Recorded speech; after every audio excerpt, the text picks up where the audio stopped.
Megastar Shakib Khan. উনি না হলে আসলে আমাদের এত বড় একটা প্রজেক্ট করা সম্ভব হতো না। বরবাদ সিনেমাটা কি করে এলো সবাই জানতে চায় আমার কাছ থেকে, যে বরবাদ কি করে হচ্ছে, আপু আপনি কি করে প্রডিউসিংয়ে আসলেন। এরপর আমি বলবো বরবাদ নিয়ে। First of all I like to thank the people here who is actually, যারা আমাদেরকে সব কিছুতে সহায়তা করছেন। সবাই এখানে যারা উপস্থিত আছেন সবাইকে ধন্যবাদ। আপনারা আজকে না থাকলে হয়তো আমরা এত বড় একটা প্রোগ্রাম করতে পারতাম না, আপনাদের জন্যই সব কিছু সম্ভব। আর মেহেদী হাসান হৃদয় যখন কোভিডের পর মালয়েশিয়াতে এসেছিল শুটিংয়ের জন্য, তো তখন আমার সাথে কথা হচ্ছিল যে একটা সিনেমা করতে চাই বা একটা সিনেমা করব। আর আমার হাজব্যান্ড মোহাম্মদ আজিম, উনি তাকে বললো যে হ্যাঁ তোমার আসলে কাজে এত ভালো, তোমার সিনেমা করা উচিত। তো হৃদয় বলছিল যে হ্যাঁ ভাইয়া করব, যখন সঠিক সময় হবে। তো আমাদের মনে হলো যে সঠিক সময়টা তখনই হবে যখন আমরা কোনো সুপারস্টারের সাথে কাজ করব। ফার্স্ট টাইম আমরা যখন কোনো সিনেমা করতে যাই, আমরা যখন সিনেমাতে আসি অ্যাজ এ প্রডিউসার, আমরা স্বভাবতই চাবো যে আমাদের সিনেমাটা ভালো হোক। আর যেহেতু আমরা প্রথম সিনেমা করছি, অবশ্যই আমরা চাবো যে বড় আকারে কিছু করতে। কারণ একটা সাধারণ সিনেমা করে নতুন একটা প্রোডাকশন কোম্পানি, নতুন একজন ডিরেক্টর, সবাই মনে করবে যে কি করলো আসলে, নতুন বুঝি এই জন্যই বুঝি, মানে এরকমই হচ্ছে। বাট আমরা একটু ডিফারেন্টলি করতে চাচ্ছি। আমরা চাই যে একটু ডিফারেন্ট কিছু করব, একটু বড় করে কিছু করব, যেখানে এখন পর্যন্ত আমি এতটুকু বিশ্বাস করে বলতে পারি যে আপনারা বাংলা সিনেমাতে এখন পর্যন্ত এমন কোনো সিনেমা আপনারা হয়তো বা দেখেন। এটা আমার আপনাদের প্রতি আমি নিজেই প্রতিজ্ঞা করে বলছি যে আমরা বেস্টটা দেওয়ার চেষ্টা করছি, সামথিং ভেরি ডিফারেন্ট আপনারা দেখবেন।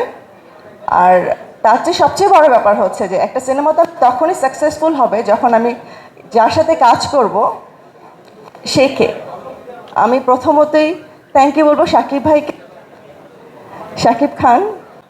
তো শাকিব ভাই এতটা কোঅপারেটিভ, এতটা, আমি কি করে বলবো, উনি সব কিছুতে শুটিং থেকে শুরু করে আমাদের সাথে যতটুকু সময় উনি দিয়েছেন, প্রি প্রোডাকশনের টাইম থেকে এতগুলো মাস উনি আমাদের সাথে কাজ করছেন, আমাদের সাথে আমরা প্রতিটা সময় ওনাকে এত যন্ত্রণা করি, তারপরে উনি কোনো রকম কোনো কি বলে বিরক্তি না নিয়ে আমাদেরকে খুব সুন্দর করে উনি আমাদের সাথে কাজ করছেন।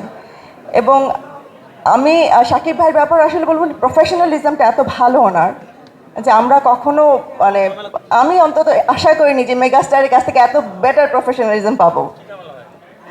আর শাকিব ভাই বলতেই তো আসলে শাকিব ভাই ছাড়া তো আমরা ফিল্ম ইন্ডাস্ট্রিকে প্রথমে কল্পনাই করতে পারি না, যিনি এতগুলো বছর বাংলা সিনেমাকে টিকিয়ে রেখেছেন একা। তো আমার সৌভাগ্য যে আমি শাকিব ভাইয়ের সাথে কাজ করতে পারছি। আমি মনে করব আমার ডিরেক্টরের সৌভাগ্য যে ওর প্রথম সিনেমা এতবার মেগাস্টারকে নিয়ে কাজ করছেন। আর বাকি যেটা আমি বলবো, থ্যাংক ইউ টু এভরিবডি। আর আমার এই সিনেমাটা বাস্তবায়ন করার জন্য আমি দুজন মানুষকে মন থেকে থ্যাংক ইউ বলবো। প্রথমত হচ্ছে আমার হাজব্যান্ড মোহাম্মদ আজিম। সো উনি আমাকে এতটা বেশি অনুপ্রেরণা দিয়েছেন এবং উনি হৃদয়কে এতটা বেশি অনুপ্রেরণা দিয়েছে সব কিছু থেকে, ফিনান্সিয়ালি বা আইডিয়া থেকে হোক, সব কিছুতে, ক্রিয়েটিভ ইনপুট সব কিছুতে। আর নেক্সট আমি যাকে বলবো সে হচ্ছে সিদ্ধান্ত সেট ফ্রম রিদ্ধি সিদ্ধি এন্টারটেইনমেন্ট। ও আমার পুরো সিনেমাটা এত সুন্দর করে গুছিয়ে করিয়ে নিয়ে এসছে। আমরা যতটুকু পর্যন্ত শুটিং করেছি, আমি আপনাদেরকে এতটুকু কনফিডেন্টলি বলতে পারছি যে আপনারা এমন কোনো সিনেমা দেখেননি। আর এটা হয়তো বা পসিবল হতো না যদি ও আমাকে এতটা সাপোর্ট না দিত। তো আই উইল থ্যাংক সিদ্ধান্ত as well and definitely my husband Azim Harun, and thanks to everyone. আর আশা রাখবো যে আপনারা সবাই আমাদের সাথে থাকবেন। এখন থেকে সিনেমা রিলিজ হওয়া পর্যন্ত, সিনেমার পর পর্যন্ত সবাই থাকবেন আমাদের সাথে।